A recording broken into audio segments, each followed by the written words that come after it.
What is the title of this video? The worst horror movies ever?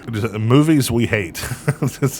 Horror movies we hate. That sounds pretty good. I am DS Lyons of the Movie Blues. And I'm Adam at Review Bomb. And we have decided to put our collective talents together to talk about the horror movies that we hate the most. It is a numbered list where the numbers mean absolutely nothing. Because we hate all of these pretty much equally, although maybe we hate the last two more than the first 8 we've decided. But yeah, we hate pretty much all of these. Much like a degree from an online university, the order doesn't matter. It's just a general disdain for all of these. I'm interested in the first one on your list because I don't even know. Again, like I told you, I didn't even know this movie existed, so I'm anxious to hear all about it. Yes, we are going to kick off the list first with my number 10 choice, a sequel to a movie that I grew up really loving, and a series that I thought was really going to go places when I heard that they announced a sequel. Without further ado, I guess let's start this list up with number 10. The Descent 2 asks the question, what if The Descent 1 was bought half price from Temu, written by AI that was solely fed the script from the first movie, and then hit over the head with a cast iron skillet? Not the mama, not the mama, not the mama. Everything you loved about Neil Marshall's pivotal horror classic, The Descent, is here, but worse, uglier, cheaper, and spineless. The fact that this movie has the brass balls to act like it's a direct continuation of the first film's final moments makes the differences between these two movies that much more glaring. While The Descent felt like it was actually shot on location in this horrifying, claustrophobic subterranean hellhole, The Descent Part 2 looks like it was filmed on the set of the Aggro Crag from Nickelodeon's Guts.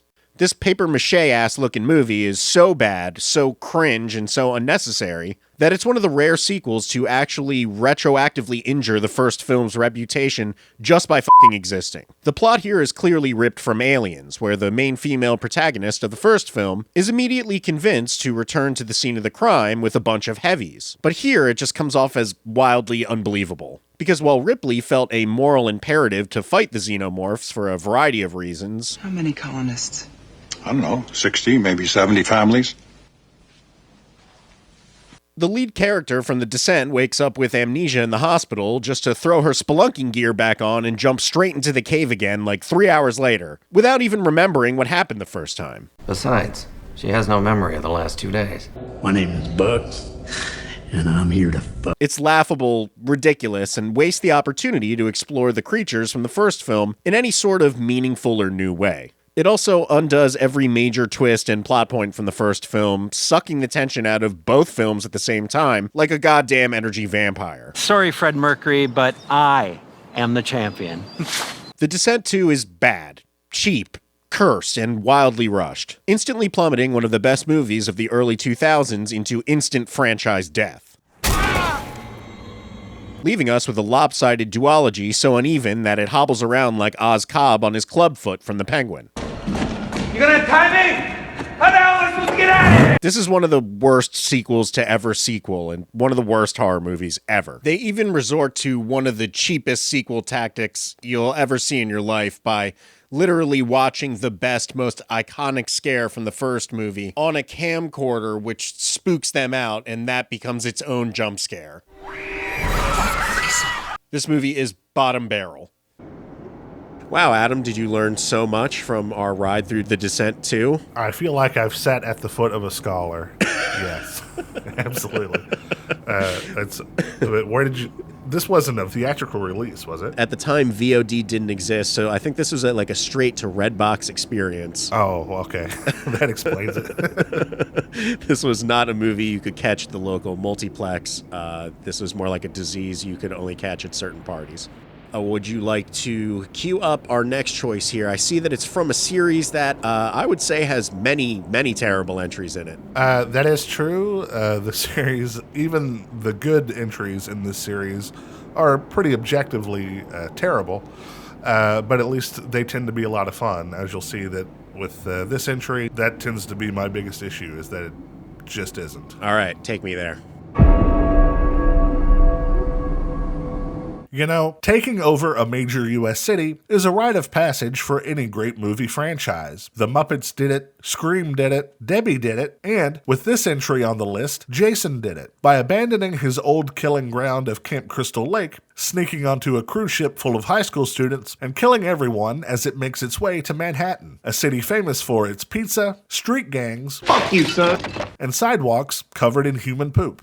Now, was this location change a desperate attempt to breathe new life into a franchise that was way past its prime? Yes, it was. Did it work? Absolutely not. In fact, all it did was bore audiences with the same old tropes that had been going stale for the better part of a decade.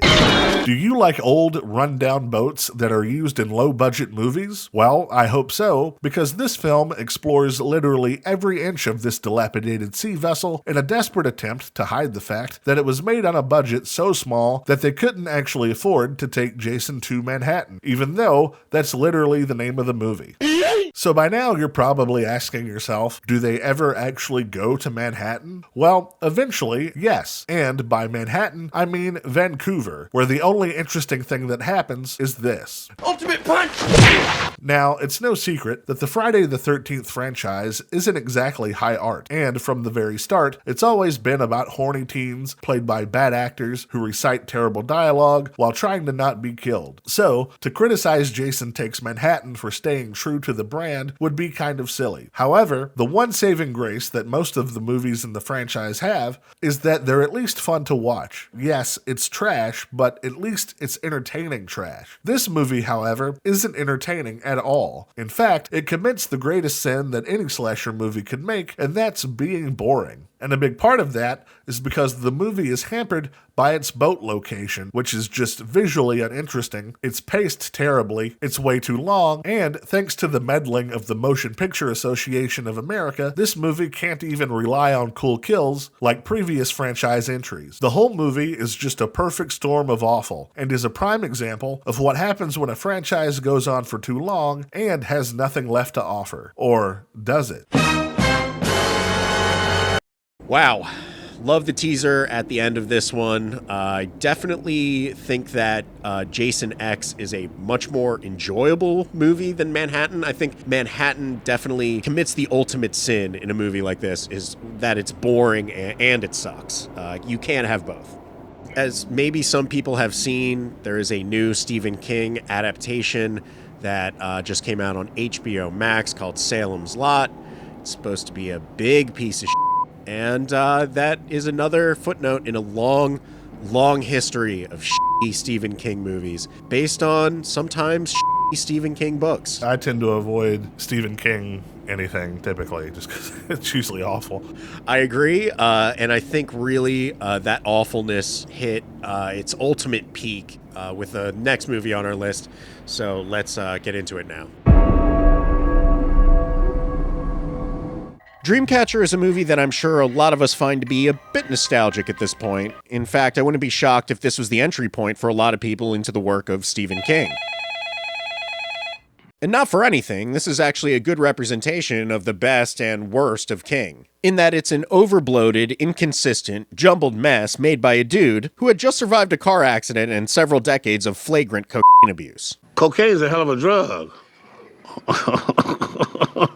Dreamcatcher is basically It meets Independence Day, a pile of genre throw-up that follows a group of former childhood friends as they return to the place they grew up in, to battle an unknowable evil. But while It is a tense, nuanced, and also cocaine-infested epic, with hard-hitting set pieces and a great villain, Dreamcatcher is scare-free, disgusting, morbidly stupid, and downright embarrassing. All right, now this in case you have to, irk. It's a head trauma-influenced epic that centers around Marky Mark's brother from The Sixth Sense, playing a retarded guy who's actually a giant butthole alien in human skin who's pretended to have cancer his whole life. I'm in tremendous pain! I'm in tremendous pain! Help me! Help me! Help me! And that isn't even mentioning the B-plot that takes place fully in a character's psychic memory warehouse as he's hunted by an alien with a British accent.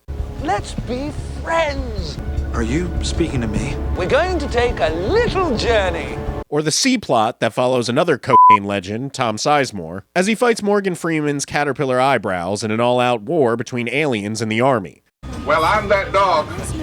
I'm that monster. This is like 5 bad B movies, 3 bad Stephen King movies, and 4,000 bad creative decisions wrapped into one legendary mess.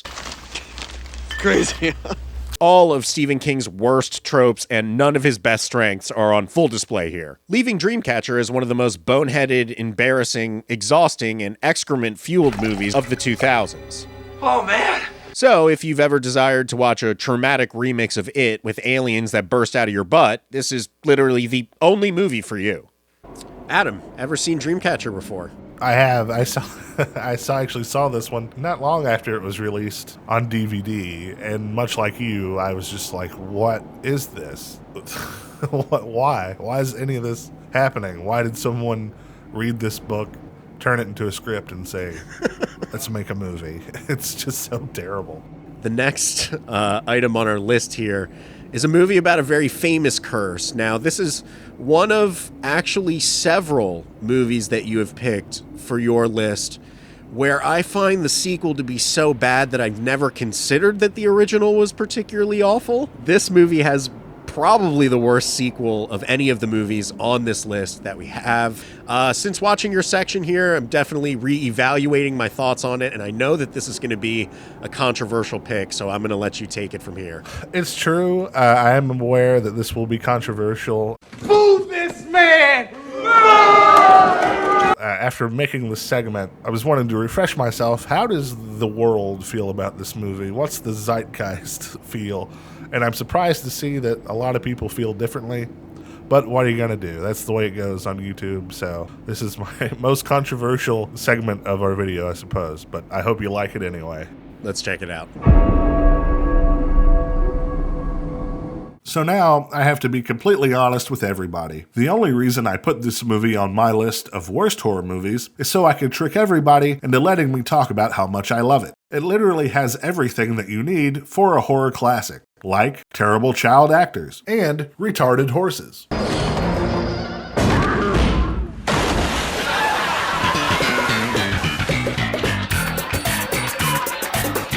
The excitement of watching people traveling by car, traveling by ferry, or traveling by walking is palpable. And all of that, combined with the plot of an evil, psychokinetic orphan who was thrown into a well by her adopted mother and uses a haunted home movie to come back to life and kill people, makes it truly one of the greatest movies ever made. I can sense your sarcasm. Well, that's good, because words can express how much I hate this movie. And that hatred comes down to the key issue of that it's just terribly boring. Now, for those of you who don't know, the original Halloween is actually one of my favorite horror movies, so I can appreciate a movie that takes its time, which is something that Halloween certainly does, with most of its kills taking place in the third act. However, the creepy atmosphere, the sense of danger, and the tension that's built up throughout the first 2/3 of the movie leaves the audience in a state of anticipation. The Ring, on the other hand, does the exact opposite, as it drags through long stretches of uneventful exposition and refuses to engage in any character development, while at the same time features characters who seem hell-bent on conducting their investigation into this mystery killer tape as slowly as possible. You would think that two people who have just been told that their son is going to die in 7 days would try to pick up the pace a bit, but for some reason they don't. Well, honestly, that part I do understand, because if this was my kid, I probably wouldn't care if he lived or died either. And finally, the entire premise of a haunted killer video chain letter, for me, is on a level of stupid that I just can't get behind. Yes, I am well aware that most horror movies have this plot issue, but the tape thing is something I just can't suspend my disbelief with. What happens if the tape gets damaged? What if someone tries to watch the tape and then halfway through they realize it's been taped over? Then what do you do?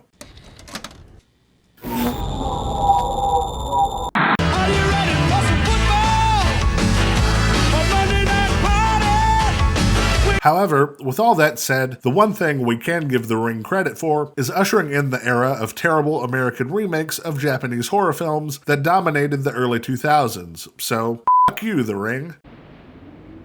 I gotta be honest, you bring up some very compelling points here. I don't think I ever considered how silly a haunted VHS tape was until I really heard somebody else say it in such a eloquent fashion. I understand that this is the director of Pirates of the Caribbean. He is not a horror director, and I get everything that you said in this, but I will say that when that girl crawls out of the TV, that is top tier cinema. I can't be talked down from that moment, but looking at the rest of this film through your lens here was very helpful in understanding how a person could think this movie was so bad. And I do concede that it is a pretty audaciously stupid concept for a horror movie. Technically, I think it's pretty well done, certainly. Shot on film, all color grading is done in camera. The type of filter they're using and the Kodak stock they're shooting on is like a high tungsten type film that's really rare, and it absorbs a certain type of blue and green in the color spectrum, and it's all treated chemically. It's not done digitally at all. So that's always impressive when somebody can accomplish that kind of stuff. I give them their props, but the movie itself is just, I just can't abide by it. The color grading thing, that's really interesting. You've managed to give me another reason to love this movie, which is not the intent, I don't think, here, but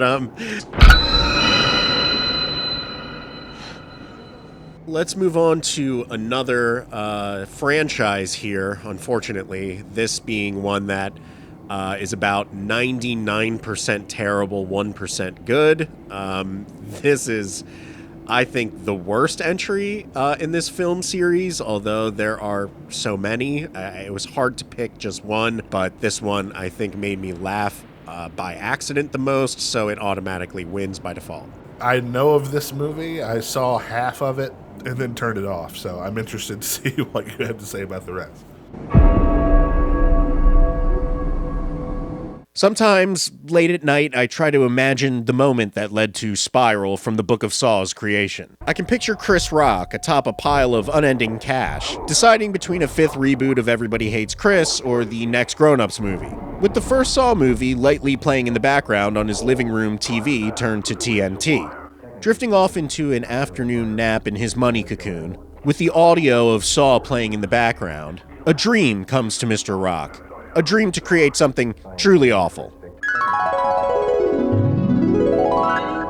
I smell like jerk sauce and baby wipes? Me no want no partner.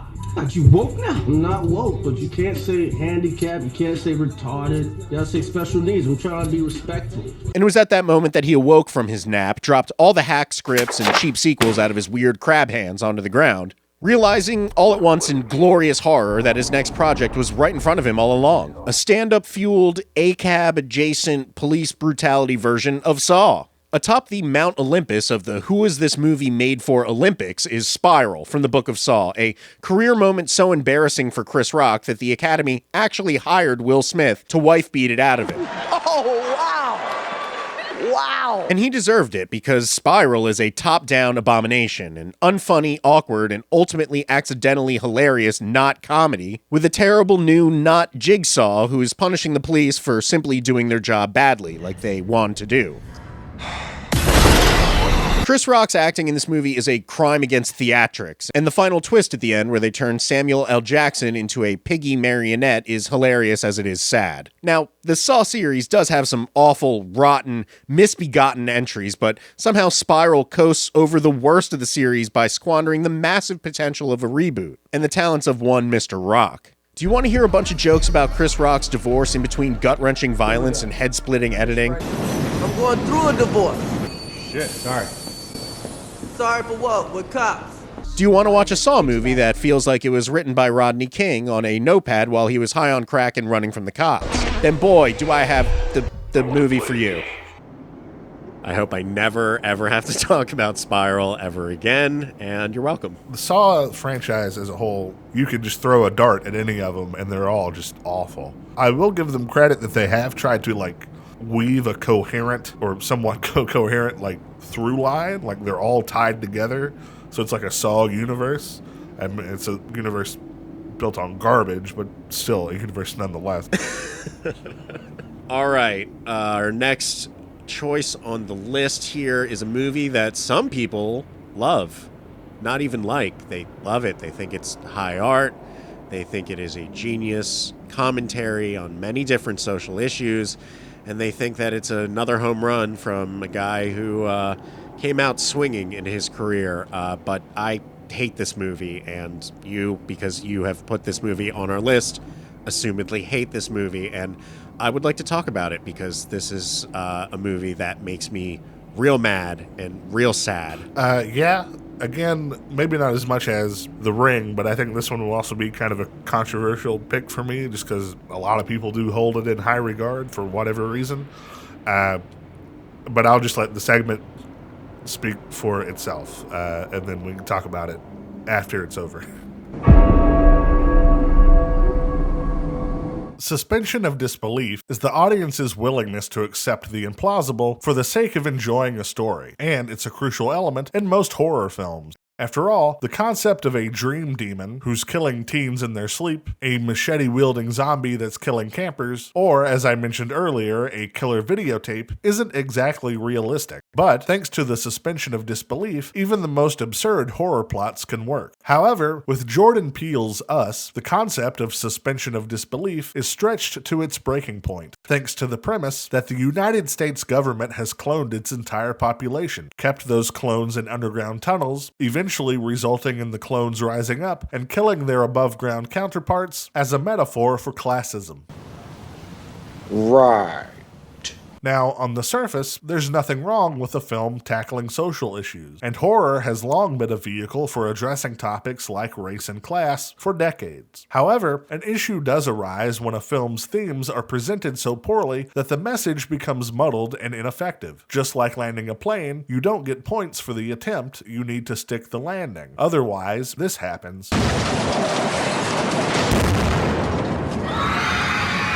And that's exactly what happens with Us, where the movie's message, which is delivered with all the subtlety of this, crumbles under the weight of a convoluted plot that makes suspending disbelief a Herculean task. Now, defenders might argue that I'm trying to be too literal, that the movie isn't actually about clones killing people, the film is using clones as a metaphor for class struggles. And yes, I am well aware of that. But even a metaphorical story must follow some sort of internal logic. And the logic of Us crumbles under the weight of its own stupidity, demanding that elements of the plot that are meant to be overlooked for the sake of the narrative are explained. Unfortunately, the explanations that are given are so weak that they actually hurt the narrative rather than help. And once the core elements of the plot begin to unravel, the whole movie collapses like a house of cards that's built on a foundation of stupid. Oh, fuck. Had Jordan Peele decided to be more restrained and tightened the focus of the movie on the Wilson family, the movie would have been much improved. It could have succeeded in the same way that The Twilight Zone or Black Mirror by leaning into surrealism without over-explanation. The same restraint could have also spared the audience from the movie's unnecessary twist ending, which is so bad it feels like an M. Night Shyamalan twist. And no, I don't mean one of the good ones. I mean the God killed your wife so that your younger brother could beat up an alien with a baseball bat kind of twist. In the end, Us is a pretentious plot hole-filled mess. A film that's so caught up in its own self-importance that it forgets to tell a coherent story. And it's a cautionary tale of what happens when a director starts to believe his own hype and loses focus by trying to fill his movie with too many half-baked ideas. I hate this movie. Truly, I'm burying the lead, but I hate this movie. I mean, at the moment where all of the homeless clones who've been living in a subterranean high school or whatever are holding hands around the world, that was one of the most confused moments, I think, of my whole life in a movie. I've never been so disconnected from what the message of a movie was to what was happening on screen. I absolutely did not understand the end of it the first time I watched it and was like, what the hell did I just watch? So it's not a movie I care to revisit, but I guess if it did it for you, congratulations. I don't know. Yeah, that was the worst part of this entire endeavor, was having to go back and rewatch parts of Us to remind myself of what happened. And speaking of going back and watching a movie that makes you really question why you got into the YouTube game in the first place, let's talk a little bit about our next selection here. It is another worst of an entire franchise selection. It is another movie that really upsets me, and I guess let's just get into it. 2018's The Predator finally asks the ultimate question that this series has always been building up to. If Marines can't kill the Predator, if police can't kill the Predator, if Machete himself and Adrian Brody shredded on steroids can't kill the Predator, than can a boy with autism. I'm hungry for an ass burger. Sounds delicious. A nice, big, juicy ass burger. Oh, yeah. Shane Black's The Predator is like if you took the "your mommy's pussy so big" joke from the original 1987 classic and stretched it to a full 2-hour runtime. You said eat my pussy. What the f*** is wrong with him? You said you're pushy. No, you said eat pussy. I said sheesh, you're pushy. No, you said eat my pussy. No, that's what he said. I heard it. He said he doesn't mean you're like that. What are you saying? You're insane, right? This movie is like if you sucked out all the tension, amazing set pieces, and brutal violence of the Predator series and replaced it with an XL can of Galaxy gas and a bag of flaming hot Funyuns as its brain. This is a film so spectacularly dumb and embarrassing that casting Olivia Munn as a brainy doctor is one of the most credible aspects of the whole movie. Choke it down, Olivia. Go ahead, get it down. Shane Black, in his infinite non-wisdom, and shortly after making the friggin' worst Iron Man movie he possibly could, decided to return to the series that kickstarted his acting career, twisting the Predator series into a string of bad jokes, lame lore reveals, and cuddly little predator dogs. This movie is a toxic cesspool of bankrupt creative choices, ending in a crescendo of idiocy where they reveal a human predator hunting suit that looks like Iron Man at a Slipknot concert. Whoever approved this script, whoever bankrolled this film, whoever believed in Shane Black's cut of this movie deserves to be stranded in an alien jungle and hunted for sport. This is a movie that makes AVP Requiem seem like a gothic masterpiece, and is the absolute worst entry in either the Alien or Predator franchise. Yeah, this movie beat out Alien Resurrection to be on this list. A cursed, maniacally terrible movie in all ways. The Predator 2018 redefines the notion of a bad idea into 2 hours of laughable misery. This movie is truly the worst, and fuck Reek. Reek sucks. This movie is, oh, it's the worst. So yeah, the Predator, because the one thing missing from the Predator series was a comedy entry. That's what the world needed to heal, and we do not agree with that prescription. I think this is an example of more issues in the Hollywood system, whereas they're so desperate for anything while still having no like compass of originality, that when they're just like, oh, the guy who was part of a production in the past, surely he knows what he's doing, and you're like, nope, did not at all. It's like the comedy relief character from Predator gets to direct a Predator movie. It's like if you let Screech write a season of Saved by the Bell. It's not what anybody would ever want. All right, back to our franchise horror roots here. Why don't you cue up our next selection, the number 3 hated movie on this list? Okay, so I'm not sure how the general public feels about this movie. I think not only is it bad, but it is an underlying symptom of what's happening in modern entertainment, and I don't want to give too much away about how I feel about it. So I'll just let the segment play, and we'll go from there.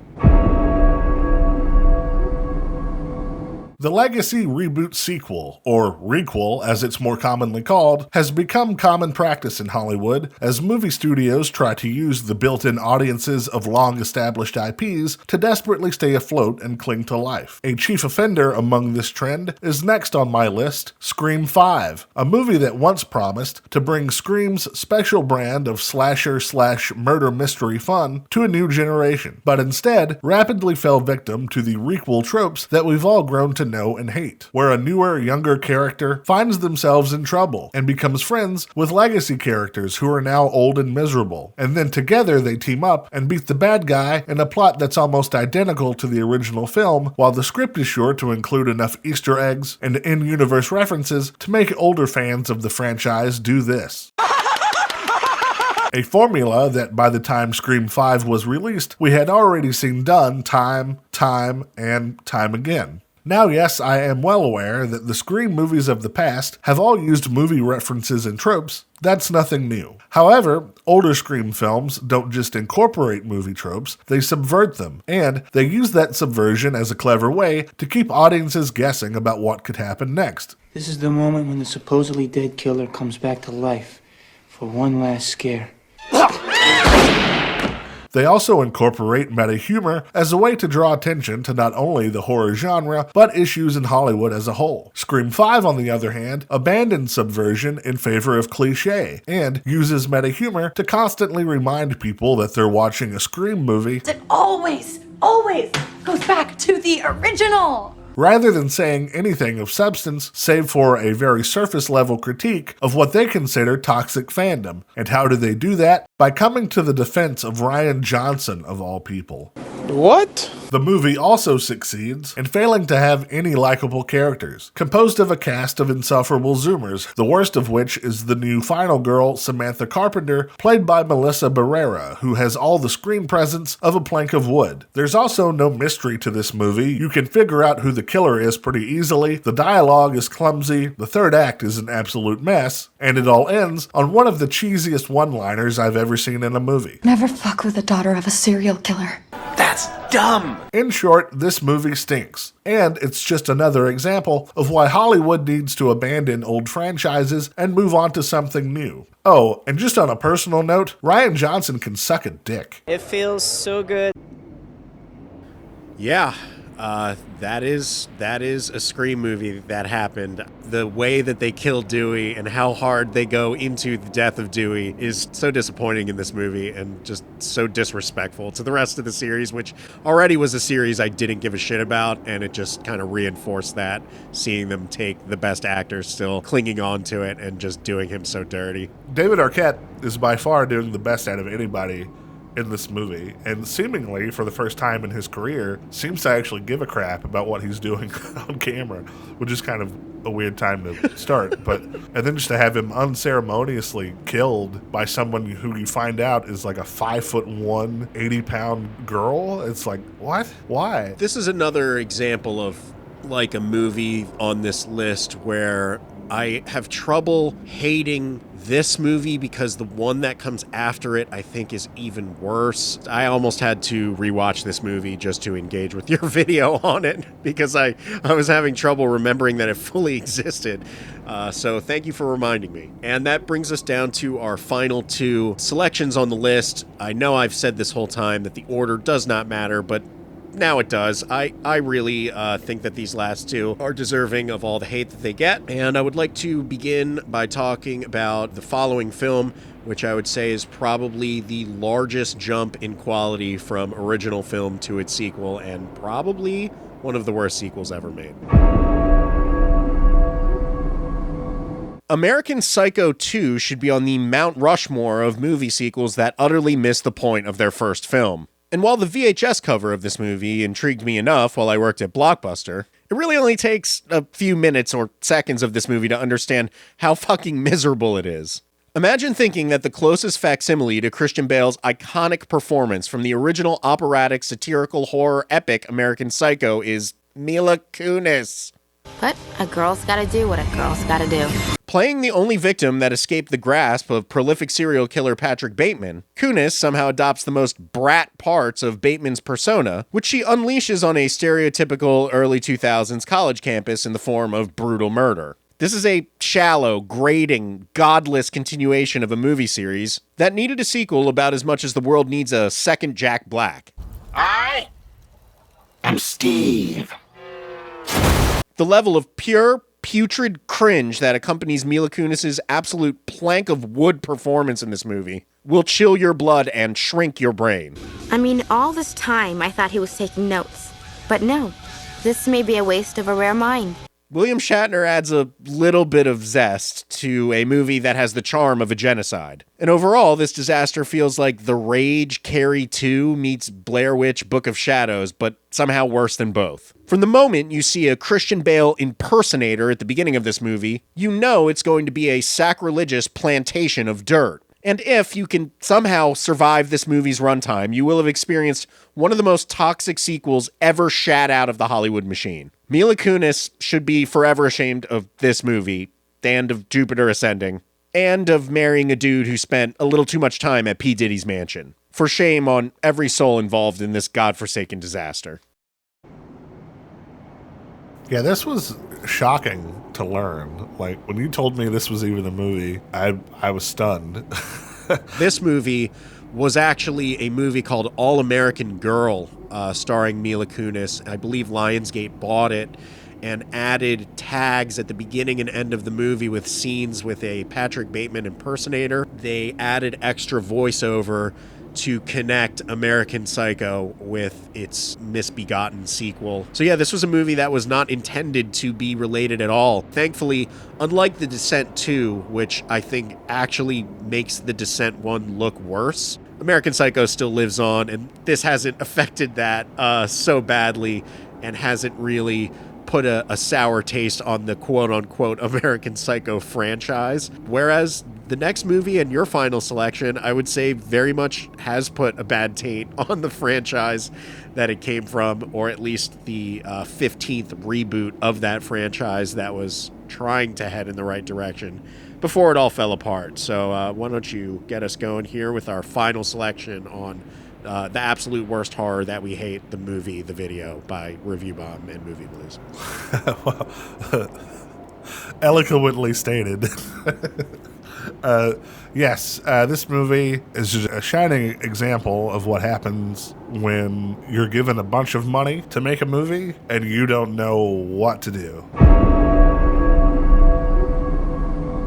Mysterious ancient cults, Malcolm McDowell, and Busta Rhymes doing kung fu. Trick or treat, motherfucker. Without a doubt, the Halloween franchise has suffered its fair share of stupid moments in its nearly 50-year history, and few of them are as egregious as Halloween Ends, the movie where director David Gordon Green cut Michael Myers out of most of the movie and shifted the focus to a sad sack virgin named Corey, who drinks chocolate milk and is bullied by high school band kids. Dork! And he does so by allowing Corey to beat Michael Myers in a fight, take his mask, and do all sorts of evil things, like stare into mirrors, stand next to bushes, and eat spaghetti with milk, resulting in a movie that confused audiences with terrible writing and strange character choices, rip off your shirt and show grief your fucking tits, alienated hardcore fans by making Michael Myers play second fiddle to this guy, and causing Halloween Ends to be one of the worst movies in the franchise, competing with Halloween Kills, a movie that was also made by David Gordon Green.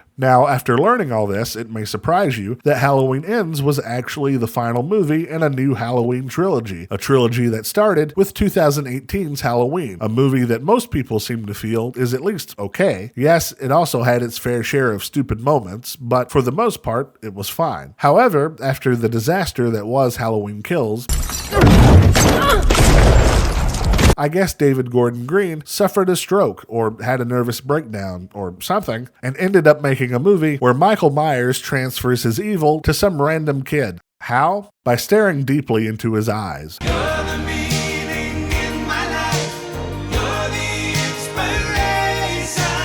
Now, several people praised the movie for taking a chance on something different, and normally I would be fine with changing things up because when a franchise has been around this long, it can start to go stale. But those changes are supposed to bring new life to the movie, not suffocate it with a pillow like Jack Nicholson in the end of One Flew Over the Cuckoo's Nest. However, to the movie's credit, it does have one of the greatest opening sequences in movie history, where a 9-year-old brat named Jeremy, and I don't really feel like pretending to be best friends with an ugly ass boy babysitter, falls to his death.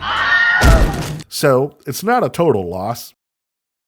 Much like your choice of Scream, much like your choice of Jason Takes Manhattan, and even your choice of The Ring, I actually hate Halloween Kills so much that I kind of liked Halloween Ends.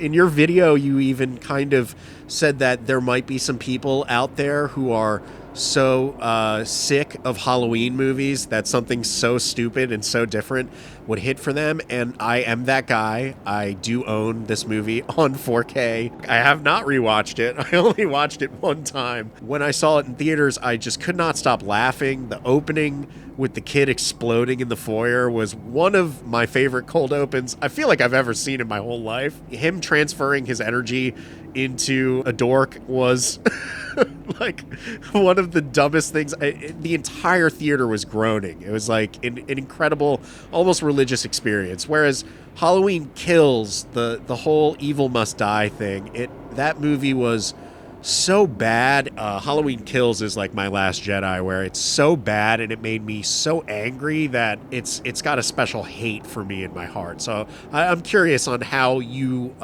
reacted to Kills versus Ends, considering this is your number one. Halloween Kills, I do hate. I have a special place in my heart dedicated to the hate of Halloween Kills. And by every measurable metric, it's terrible. But I will say this. Stuff at least happens in it. It's all garbage. What a benchmark that we've reached here at the end of this list. Stuff at least happens. Halloween Ends has its head shoved so far up its own butt and just filled with like angst of like a John Hughes movie. It's like, how is this a Halloween movie? And I would appreciate it more if it was a new entry in what is a different shift in Halloween, not the third part of a trilogy, because Kills ends with Michael Myers still being alive. No one knows where he is. And Kills and 2018 Halloween are the same night. So not only did he just kill people, he killed like 90 people. Why aren't we expending every resource to find this person who is still in town in a sewer? Why? Not to mention that cold open takes place the next year after Halloween Kills. If you book a flight on 9/11, people look at you like you're a monster. Like, there are people, after he just massacred part of an entire town, this town is going to have a Halloween? No, what are you doing? The town would have boarded every window and locked every door. Like, what are you talking about? It's just so terrible. And I hate it so much. I think I'm now realizing that the reason that I do like Halloween Ends, and it's probably the only of that trilogy that I would revisit, is because it gave up on its own series and just was like, I'm just going to be a totally different movie. And other than that, that is our comprehensive 10-item list of horror movies that we absolutely hate, although if you've been listening to this conversation, it is very clear that we hate much more than this. So if you guys ever want to see us do this again, or if you would like another 10 entries, which I'm sure would flow very easily out of both of our brains, then like, comment, and subscribe to our various separate channels here, Review Bomb and The Movie Blues. Adam, any parting wisdom you'd like to bestow upon our dual audiences here? I hope you enjoyed it. Thank you for watching.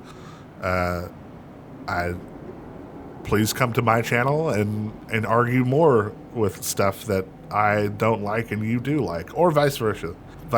Whatever. I don't know what to say anymore. That's it.